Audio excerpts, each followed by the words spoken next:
ওই ফারিস্তারা সন্ধ্যা থেকে নিয়ে সকাল পর্যন্ত খালি খুঁজে বেড়ায় কোন মানুষ কোন কোনা থেকে কি চাইছে, কে কি ইবাদত করছে, কে আল্লাহকে ডাকছে, কে আল্লাহর প্রশংসা করছে।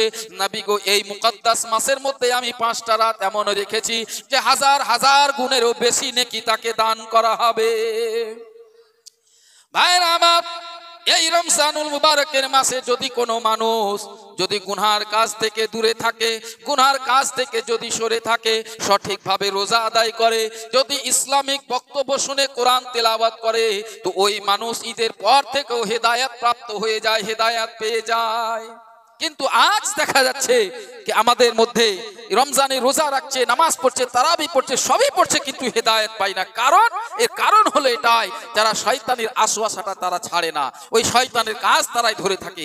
আজকে আপনাদের সকলের হাতে অ্যান্ড্রয়েড মোবাইল আছে, এই একটি মাস কোরআন তেলাওয়াত শুনুন, যদি পড়তে না জানেন বক্তব্য শুনুন, ইসলামিক ওয়াজ শুনুন, আর দেখুন আপনি ঈদের পর পর্যন্ত আপনি যদি হেদায়েত না পান, তাহলে কি বলছি, এই মাসে আল্লাহ পাক হেদায়েত দান করে হুদাল্লিন নাস।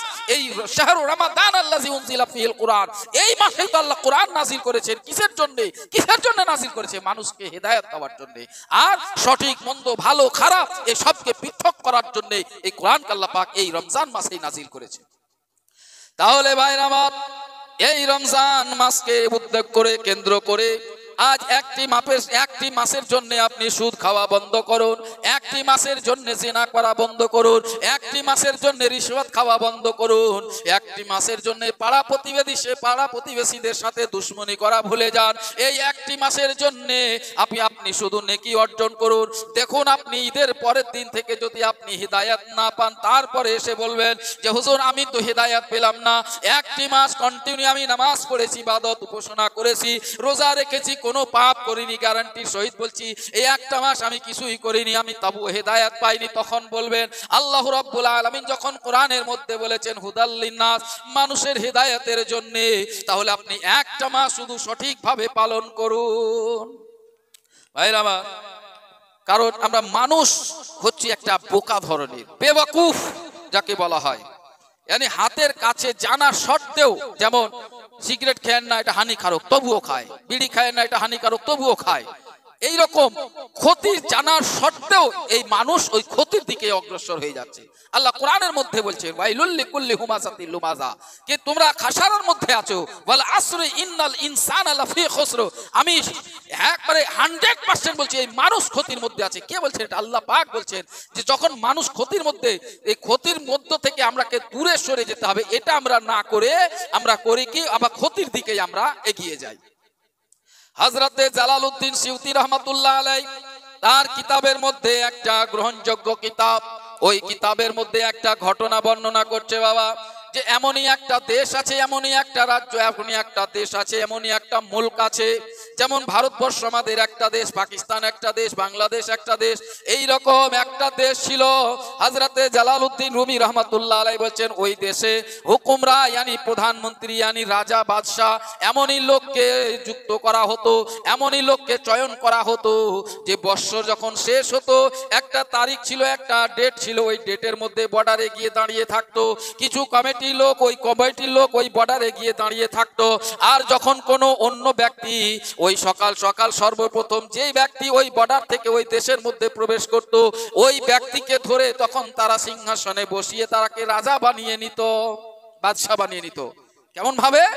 যদি ওই তারিখের মধ্যে সর্বপ্রথম যে ব্যক্তি ওই দেশে প্রবেশ করবে, ওই ব্যক্তিকে শর্ত অনুযায়ী, লিখিত অনুযায়ী একটা তাকে বাদশা চয়ন করা হবে।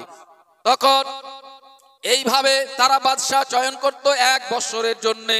1 বছর পরে ওই ডেটেই আবার একটা পার্শ্ববর্তী এলাকায় বিশাল বড় একটা ঘন জঙ্গল আছে, আর তাতে বিশাল বড় বড় ওই জঙ্গলি পশু আছে, হিংস্র জন্তু আছে, ওখানে ছেড়ে আসতো তাকে উলঙ্গ করে, ওই হিংস্র জন্তুরা তখন তাকে মেরে কেটে খেয়ে নিত।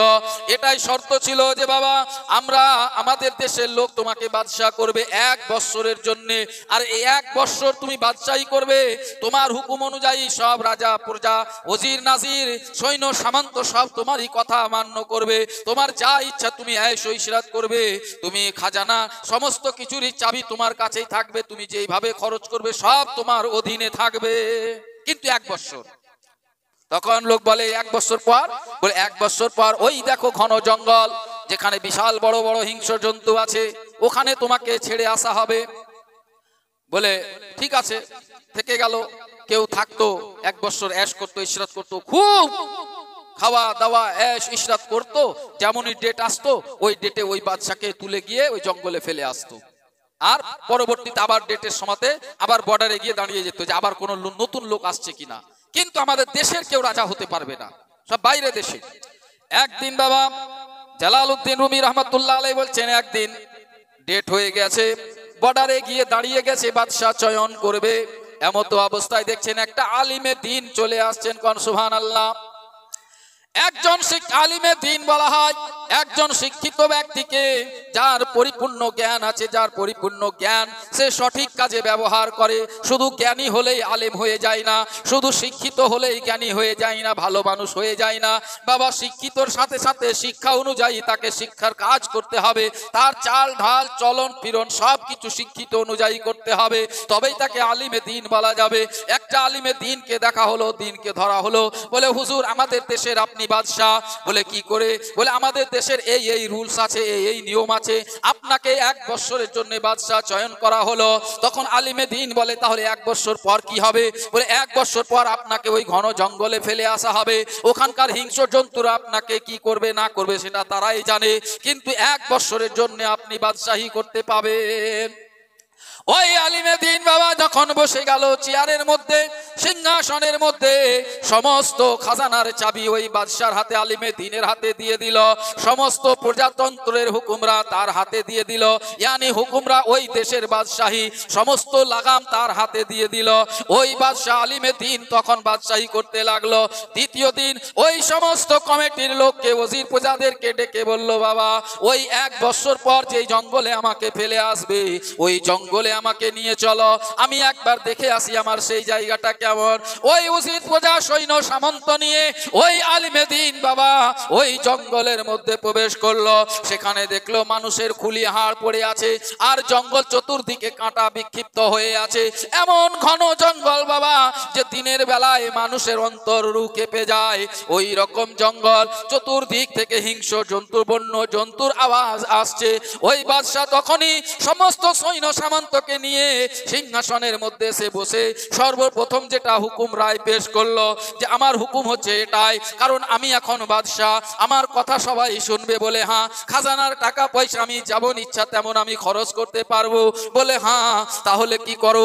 বলে আমার এই মহল থেকে, আমার এই বাহাল থেকে ওই জঙ্গল পর্যন্ত একটা সুন্দর রাস্তা নির্মাণ করো।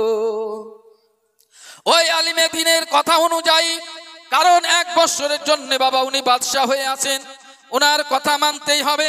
ওই 1 বছরের জন্য ওই রাস্তা তৈরি করতে লাগলো। ওই রাস্তা তৈরি করতে, এত সুন্দর রাস্তা তৈরি করলো। ওই রাস্তা বাবা তৈরি করতে 2 মাস সময় লেগে গেল। তারপরে বাদশাহ বলল, এবার রাস্তা তো তৈরি হয়ে গেছে, এবার সৈন্য সামন্তদেরকে বলল, তোমরা এবার এই জঙ্গলটাকে, যত কাঁটা বৃক্ষ আছে সমস্ত জঙ্গলকে ছাঁটাই করে একটা মনোরম দৃশ্য, সুন্দর একটা দৃশ্য তৈরি করো। সেখানে জায়গায় জায়গায় সুগন্ধিময় ফুলের গাছ লাগাও, আর একটা মধ্য জঙ্গলে একটা বিশাল বড় একটা অট্টালিকা তৈরি করো। সুবহানাল্লাহ। ওই বাদশার কথা অনুযায়ী সমস্ত জঙ্গলের কাঁটা মাটা সবকে ছাঁটাই করে সুন্দর সুন্দর ফুলের গাছ লাগিয়ে একটা ফুলের বাগান করে দিল। একটা মাঠে একটা বিশাল বড় সুন্দর একটা অট্টালিকা, একটা বাড়ি তৈরি করলো। সেটাতেও 4 মাস লেগে গেল। এইভাবে সারা বছর অতিবাহিত করে ওই জায়গাটাকে এত সুন্দর করে দিল বাবা, ওই জায়গাটা এত সুন্দর করে দিল। এবার এইখানে বাদশার হুকুমরা 1 বছর পার হয়ে গেল। 1 বছর 1 দিন হয়ে গেল, 2 দিন হয়ে গেল, 5 দিন হয়ে গেল, কিন্তু কই কোথাও ওই কমিটির লোকেরা আসে না যে আমাকে তুলে ফেলে আসবে। এই বলে বাদশা আওয়াজ দিল, কই গো তোমরা যারা রাজা চয়ন করো, বাদশা চয়ন করো, তোমরা আসো, আমাকে নিয়ে যাও, আমার তো ডেট শেষ হয়ে গেছে। ওই কমিটির লোকেরা মাথা নিচু করে এসে বললে, হুজুর জাহাপানা, আমরা এতদিন যাকে বাদশাহী দিয়েছি বাদশাহী দান করেছি, তারা এই মায়া মমতার ভোগ পেয়ে, তারা ऐशो ইশরাতের ভোগ পেয়ে তারা ওই জীবনটাকে ভুলে গেছে যে লাস্ট বছর শেষ হলে আমাদেরকে ওই জঙ্গলের মধ্যে যেতে হবে।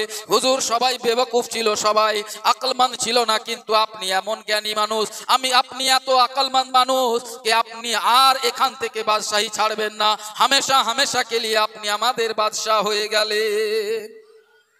বাবা হযরতে জালালউদ্দিন রুমি রাহমাতুল্লাহ আলাই এই ঘটনাটাকে কেন্দ্র করে লিখে আমাদের মধ্যে বললেন কি বাবা শোনো, আল্লাহ পাক তোমাদেরকে জানিয়ে দিলেন ওয়াইলুল লিকুল্লি হুমাযাতিল লুমাযা, আল্লাহ পাক জানিয়ে দিলেন ওয়াল আসর ইন্নাল ইনসানা লাফি খুসর, আল্লাহ পাক তোমাকে জানিয়ে দিলেন তুমি বাচ্চা হলে বড় হলে আবার তোমার বন্ধু বান্ধব হবে, তুমি একটা আয়েশো ইশরাতের জিন্দেগি কাটাবে, তারপরে তোমার সময় একটা নির্ধারিত আছে, ওই নির্ধারিত সময়ে তোমাকে ওই মাঠের ময়দানে তোমাকে একটা জঙ্গলে, যেখানে মানুষের হাড় আছে, জঙ্গল আছে, যেখানে কোনো কিছুরির আওয়াজ পাবে না, কারো কাছ থেকে কোনো সাহায্য পাবে না, ওই জঙ্গলের মধ্যে বাবা তোমাকে চার কাঁধে তুলে ফেলে আসবে।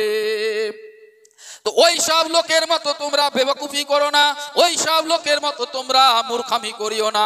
ওই আলিমে দ্বীন যেমন তার শেষ পরিণতির জায়গাটাকে একটা সুন্দর মনোরম দৃশ্যের মধ্যে একটা অট্টালিকা তৈরি করে ফেলেছে, কাঁটাগুলো তুলে ফেলে একটা ফুলের বাগান তৈরি করে ফেলেছে, তার রাস্তাটাকে টেढ़ा বেঁকা রাস্তা, উঁচা নিচা রাস্তাকে একটা সঠিক সুন্দর সোজা রাস্তা তৈরি করে ফেলেছে। তোমরাও জীবনে বেঁচে থাকতে এই দুনিয়ার বুকে বাড়ি থেকে কবরস্থান পর্যন্ত রাস্তাটা বাবা তোমরা সুন্দর করে রাখিও। আর নামাজ রোজা হজ যাকাত এই দোয়া দরুদ জিকির আজকার আল্লাহর ইবাদত উপাসনা দিয়ে তোমরা ওই কবরের মধ্যে একটা অট্টালিকা তৈরি করে রাখিও, ওই কবরের চতুর্দিকে ফুলের বাগান তৈরি করে রাখিও। কারণ কবর এমনই কবর যেখান থেকে কেউ ক্ষমা পায় না, ওই রাস্তা সেখানের আযাব, বহুত আযাব, চতুর্দিকে মাটি চাপ দিবে, জাহান্নামের দরওয়াজাগুলো ওই কবরের মধ্যে খুলে দেওয়া হবে। ওই মুনকার নাকিরের সওয়াল জবাবের পর এমনই ফারিস্তার আযাব নির্ধারণ করা হবে, যেই ফারিস্তা কানে শুনতে পায় না, যেই ফারিস্তা চোখে দেখতে পায় না, যেই ফারিস্তা মুখে বলতে পারে না, তারা এমন ভাবে প্রহার করবে, আযাব দিবে তোমাদেরকে যে সারা জীবন হামেশা হামেশা কে লিয়ে ওই আযাবের মধ্যেই তোমরা লিপ্ত থাকবে। তাহলে এই ঘটনা থেকে একই ব্যাপার যে আমাদেরকে ওই আকলমন্দ আলিমে দ্বীন বাদশা যেমন আকলমন্দি করেছে, তার শেষ পরিণতি থাকার জায়গাটাকে সে ऐशो ইশরাত না করে, সারা বছর সে ऐश না করে, কোনো ভালো মন্দ না করে, সে আখিরাত ইয়ানি যার পরকালে পরের যেখানে তার পরিত্রাণ, পরবর্তী বছরে যেখানে তাকে ফেলে রাখা আসা হবে, সেই জায়গাটাকে সে সুন্দর করেছে, যেন আমাকে যদি কমিটির লোক ওখানে ফেলেও আসে তা আমার কোনো ক্ষতি হবে না, বরঞ্চ আমি আরাম ऐश ইশরাতে ওখানেই জীবন কাটাতে পারবো। তো ভাইরা আমার, এই রমজানুল মুবারক মাস আসছে সম্মুখে, এই মাসকে কেন্দ্র করে আপনারা সুদ, জুয়া, সিনা, যত রকম পাপ কাজ করেন সব পাপ কাজ থেকে আপনি তোবা তিল্লা করে এই মাস থেকে আপনি ইমানদার ইসলামের মধ্যে পরিপূর্ণভাবে দাখিল হয়ে যান, তবেই আপনারা কামিয়াব হতে পারবেন। কারণ আমাদের শেষ পরিণতি হচ্ছে জাহান্নাম।